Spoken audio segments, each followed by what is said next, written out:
తెలుగు వారి #1 choice Telugu matrimony. ప్రశ్న రావణుడికి అర్ధరాత్రి బంపర్ ఆఫర్. ఆ బంపర్ ఆఫర్ ఏంటి, ఏం జరిగింది అనేది ఈ వీడియోలో వివరిస్తాను. మీరు ఎక్కడ స్కిప్ చేయకుండా చూడండి. ఇక వివరాల్లోకి వెళ్ళినట్లయితే ఈ ప్రశ్న అతని పేరేంటి మరి, జోసెఫ్ రావణ్ అనుకుంటా, రైట్. ఇతన్ని నిన్న హైదరాబాద్ నుంచి కాకినాడ పోలీస్ స్టేషన్లోకి తరలించారు. సో ఈ నేపథ్యంలోనే కాకినాడ సంథింగ్ ఏదో మొత్తానికి ఆయనకి అక్కడ కేసు పిఠాపురం పోలీస్ స్టేషన్లో ఫిర్యాదు నమోదైన క్రమంలో ఆయన తీసుకెళ్లారు.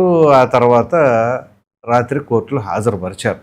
అఫ్కోర్స్ ఈ గ్యాప్లో చాలా ఉద్రిక్తమైన వాతావరణం, ఎవరికి తగినట్టు వాళ్ళు ఉంటారన్నట్టుగా ఓ పక్కన జన సైనికులు అంటే ఎందుకు మాట్లాడుతున్నారు, వాళ్ళు ఎందుకు ఉద్రిక్తమైన వాతావరణం, లేకపోతే వాళ్ళు ఎందుకు ఆర్తనాదాలు చేస్తున్నారు అంటే వాళ్ళ నాయకుడిని ఉద్దేశించి మాట్లాడాడు కాబట్టి, అది కూడా అసభ్యకరమైన పదజాలంతో.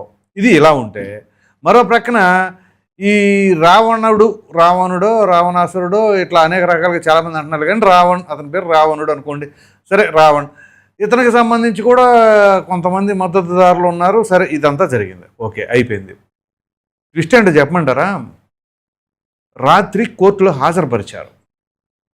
అది ఎక్కడ, న్యాయమూర్తి గారి నివాసంలో హాజరుపరిస్తే అక్కడ వాదనలు అవి ఇవి జరిగినాయి, బాగానే ఉంది.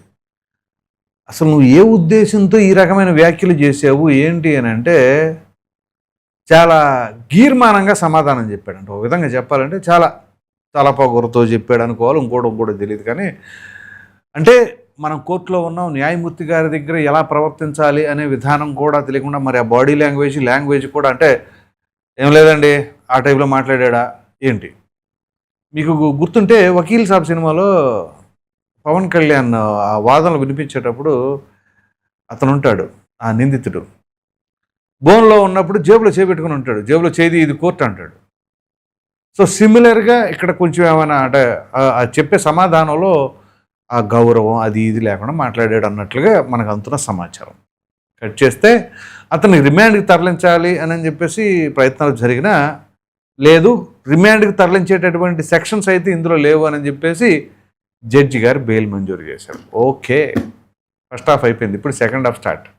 ఏమైందో తెలుసా, అక్కడి నుంచి బయటకు వచ్చాడో లేదో సర్పవరం పోలీసులు వచ్చారు. దేనికి, ఇంకో కేసు ఉంది ఆయన మీద, అది ఇప్పుడుది కాదు, పాతదే. గతంలో ఈ పిఠాపురానికి సంబంధించిన స్కూల్లోనూ ఎక్కడో ఇద్దరు విద్యార్థుల మధ్య జరిగిన గొడవని దానిని అంటే వివాదాస్పదంగా చేసి వీడియో చేశాడట అతను. అంటే ఓ విధంగా చెప్పాలి అంటే సమాజంలో అస్థిరత క్రియేట్ చేయాలి, అన్రెస్ట్ క్రియేట్ చేయాలి అనే తరహాలో చేశారు అనే దానికి ఆయన పైన కేసు రిజిస్టర్ అయింది. ఇమ్మీడియట్గా అక్కడి నుంచి సర్పవరం పోలీసులు తీసుకెళ్లారు. సర్పవరం పోలీస్ స్టేషన్ అది గుర్తుందిగా, గతంలో మన ఎమ్మెల్సీ అనంతబాబు మీద కేసు రిజిస్టర్ అయింది కూడా అక్కడ ఆ తర్వాతే జైలుకి వెళ్ళింది. ఇప్పుడు ఆ జైల్లోనే నాకు ఇది కావాలి, అది కావాలి, పరుపు కావాలి, దిండు కావాలి, అది ఇది ప్రోటీన్ ఫుడ్ కావాలని చెప్పేసి అడిగింది. సో ఇప్పుడు అదే పోలీస్ స్టేషన్లో మనల్ని తీసుకెళ్లారు. ఎవరిని, రావణుడిని. ఇది ఎలా ఉంటుందంటే రావణాసురుడికి 10 తల ఎలా ఉంటాయో ఈ రావణుడి మీద 10 కేసులు ఉంటాయేమో, 10 అంటే తక్కువేనేమో బహుశా, దాని తర్వాత ఒకటి రిజిస్టర్ అవుతాయేమో. కాకపోతే ఒకే కారణం మీద కేసులు రిజిస్టర్ అయితే కోర్టు యాక్సెప్ట్ చేయదు కాబట్టి రకరకాల కారణాలు ఉండి ఉండవచ్చు. అందుగురించే ఇప్పుడు మన పిఠాపురంలో ఆయనకి బెయిల్ ఏదైతే వచ్చిందో ఆ కేసుకి ఇక్కడ సర్పవరం రిజిస్టర్ అయిన కేసుకి సంబంధం లేదు. ఈ రెండు వేరు కేసులు, వేరు సిచ్యువేషన్లో. సో ఇక్కడ చాలామంది అంటే ఎక్కువ మంది కోరుకుంటున్నది ఏంటి అంటే ఒక బోరుగడ్డ అనిల్కి ఎట్లాంటి ట్రీట్మెంట్ ఇచ్చారో ఆ రకమైన ట్రీట్మెంట్ ఇవ్వాలి ఈ ప్రశ్న అనే వ్యక్తికి అని చెప్పేసి అయితే నిన్న మనం చేసిన వీడియోలో కింద కామెంట్స్ పెట్టారు ఆ రకంగా. అంటే ఇతని పట్ల ఏ రకంగా ఉన్నదో అర్థం చేసుకోండి. ఎందుకంటే వీళ్ళు ఏం చేయాలనుకుని వీడియోలు చేస్తున్నారు అర్థం కావట్లా, ఎవరిని రెచ్చగొట్టాలని, ఎవరి మధ్య విద్వేషాలు చూడాలని. అంతెందుకు ఆ కేవీఆర్ రెడ్డి అని ఇంకొక అతను ఉన్నాడు, అతన్ని నేను అసలు ఏ రోజు ఏ వీడియోలో కూడా చూడలేదు. నిన్న అతను అరెస్ట్ చేసిన తర్వాత రాత్రి చూసా ఒక వీడియో, జస్ట్ శాంపిల్ కింద. అసలు ఎన్ని బూతులు ఉన్నాయంటే ఇతన్ని జర్నలిస్ట్ అని వెనకేసుకొస్తారా, ఆ వెనకేసుకొచ్చేది ఎవరో మళ్ళీ కల్వకుంట్ల కవిత. ఆవిడ పార్టీ పెట్టింది కాబట్టి ఇక ఆ పార్టీకి మనం ఏదో ఒక ఎజెండా కావాలిగా, మనకి తెలంగాణ నమ్ముకున్నాం కదా ఫార్ములా, దానికోసం తెలంగాణ జర్నలిస్టుల్ని సిన్సియర్ జర్నలిస్ట్, ఎవరు సిన్సియర్ జర్నలిస్ట్, బూతులు తిట్టేవాడు సిన్సియర్ జర్నలిస్టా? పోనీ అతను తెలంగాణ వాసి. సరే తెలంగాణ వాసి ఏ వాసి అయినా ఏ రాష్ట్రం గురించి అయినా మాట్లాడవచ్చు. కానీ వాళ్ళ రాష్ట్రం గురించి ఎక్కడైనా మాట్లాడా? అతను ఒక 10 వీడియోలు చేస్తే 10 కూడా కాదండి, ఒక 20 వీడియోలు చూశారనుకోండి, 19 వీడియోలు ఆంధ్ర మీదే ఉంటాయి, ఆంధ్ర రాజకీయాల మీదే ఉంటాయి. అంటే 20 వీడియోల్లో ఒక వీడియో మాత్రమే తెలంగాణ మీద ఉంటుంది.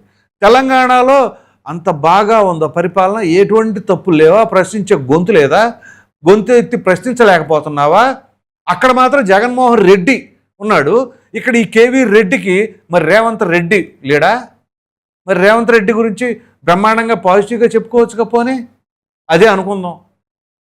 ఇక్కడ జగన్మోహన్ రెడ్డి మీద ఉన్న ప్రేమ ఇక్కడ రేవంత్ రెడ్డి మీద లేదా? అక్కడ ఆంధ్ర మీద ఉన్న ద్వేషం ఇక్కడ తెలంగాణ మీద మరి ఏముంది? కొన్ని తెలంగాణ మీద ప్రేమ ఉంటే తెలంగాణ మీదనే వీడియోలు చేయాలి కదా. ఆంధ్ర మీద, ఆంధ్ర పాలకుల మీద ద్వేషం, జగన్మోహన్ రెడ్డి గారి మీద అభిమానం. సో ఆ కేవీ రెడ్డి కోసం ఈవిడ మాట్లాడతాం, ఆ కేవీ రెడ్డి ఈ ప్రశ్న దొందే అన్నట్టుగా వీళ్ళ వెనకాల వీళ్ళ కింద ఉన్నది చూసుకోరు, ఎదురోళ్ళ దానికోసం బకెట్ పట్టుకుని తిరుగుతూ ఉంటారు. ఇది వీళ్ళు చేసే పనులు. ముందు మీరున్న రాష్ట్రంలో మీ పరిపాలకులు ఏ విధంగా చేస్తున్నారనేది చూసుకోండి, మీ రాష్ట్రానికి కావాల్సిన వాటి గురించి పోరాడుకోండి. అదిలే పొరుగు రాష్ట్రం మీద పడి వాళ్ళ మీద పడి వీళ్ళ మీద పడి ఆడవడం తప్ప. తీసుకెళ్ళి అరెస్ట్ చేస్తే మాత్రం అట్ట తీసుకెళ్తారు, ఆంధ్ర పోలీసులు తెలంగాణ వచ్చి ఎలా పట్టుకెళ్తారు అని కవిత మాట్లాడుతుంది. మరి ఈవిడ తెలంగాణ ఆవిడ తీసుకెళ్ళి తిహార్ జైలు వేయలా? మరి ఢిల్లీలో లిక్కర్ కుంభకోణంలో ఎందుకుంది ఈవిడ పేరు? మరి తెలంగాణ లిక్కర్ కుంభకోణంలో ఉండొచ్చుగా, ఢిల్లీ లిక్కర్ కుంభకోణం ఎందుకంటే పక్క రాష్ట్రం కదా. అవి కావాలి మాకు, అక్కడ స్కీములు, అక్కడ స్కాములు, అక్కడ లిక్కర్లు కావాలి, మళ్ళీ మేము తెలంగాణ అని చెప్పాలి. ఏం సందేశం ఇస్తున్నారు? ఇది పరిస్థితి. సో ఇక్కడ ఈ రావణ్ అనే వ్యక్తి జోసెఫ్ రావణ్ అనుకుంటే, ఇతను క్రిస్టియన్ కానీ జోసెఫ్ రావణ్. ఇది ఒక వింత, ప్రతి మాటలో ద్వేషం, అసూయ, అక్కసు. అసలు భలే వాళ్ళు కలిసారు అందరూ అక్కడ. శ్రావణ్ రావణ్ ఏం చేద్దామని? అస్థిరత. దేనికి? సమాజంలో అస్థిరత కావాలి. ఇది పరిస్థితి. ఈ జడా శ్రావణ్ అనే ఆయన పేరు మీద కూడా కొన్ని కేసులు ఉన్నాయి, మొన్న ఎఫిడవిట్లో కూడా పొందుపరిచాడు. ఆ కేసులన్నీ ఎవరి హయాంలో పడినాయి? ఆయన బాగా లవ్ చేస్తున్నాడు కదా జగన్మోహన్ రెడ్డి, ఆయన హయాంలోనే పడినాయి కేసులు. ఎత్తేసేవాళ్ళ కేసు, నాకు నువ్వంటే లవ్ అన్నట్టుగా, నాకు నువ్వంటే ఇష్టం అన్నట్టుగా. ఇప్పుడు ఆయనకి కూటమి అంటే ద్వేషం, ఎందుకంటే 5 కోట్ల రూపాయలు డిమాండ్ చేసేది ఇవ్వలేదు కదా. ఇప్పుడు దానికోసం ఇక్కడ మీటింగ్లు పెట్టారని కూడా ఆయన మీద ఆరోపణలు వస్తున్నాం. సో ఈ రకమైన పరిస్థితి. సో ఇప్పుడు ఈ రావణ్కి మరి ఆ బంపర్ ఆఫర్ కింద పిఠాపురం నుంచి సర్పవరంకి వెళ్ళింది. మరలా ఇంకా ఎన్ని స్టేషన్లలో కేసులు రిజిస్టర్ అవుతాయో, ఏ అంశాలపైన రిజిస్టర్ అవుతాయో, ఎందుకంటే తాజా అంశాలు కొన్ని ఉన్నాయి ప్రభుత్వం తీసుకోబోతున్నవి సోషల్ మీడియా పైన. అదేంటి అనేది మీకు వివరించే ప్రయత్నం చేస్తాను నెక్స్ట్ వీడియోలో, ఇక్కడ కాదు. సో ఆ రకమైన పరిస్థితి. వీళ్ళు ఎటు నుంచి ఎటు తీసుకెళ్తున్నారు? పైగా వెల్ ఎడ్యుకేటెడ్ పర్సన్స్ లాగా ఇంగ్లీష్లో అది ఇది అని మాట్లాడుతుంది. ఇంగ్లీష్లో మాట్లాడినంత మాత్రాన బాగా వెల్ ఎడ్యుకేటెడ్ అని కాదు. ముందు నాలెడ్జ్ ఉండాలి, సోషల్ రెస్పాన్సిబిలిటీ ఉండాలి. ఆ సోషల్ రెస్పాన్సిబిలిటీ లేకుండా ఏదో కులాలు, మతాలు, ప్రాంతాలు, వాటి గురించి వీటి గురించి, లేకపోతే హ్యూమిలియేషన్, ఎదుటి వ్యక్తుల్ని వ్యక్తిత్వ హననానికి పాల్పడితే ఏ రకంగా ఉంటుందంటే ఇదిగో ఇట్లాగే ఉంటుంది.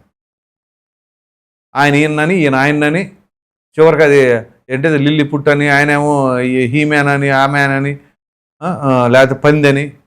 ఎందుకు ఇవన్నీ? సమాజానికి ఏం చెప్పాలనుకుంటున్నారు? మీలాంటి వాళ్ళ వల్ల ఏం ఉపయోగం ఉంటుంది అది చెప్పండి.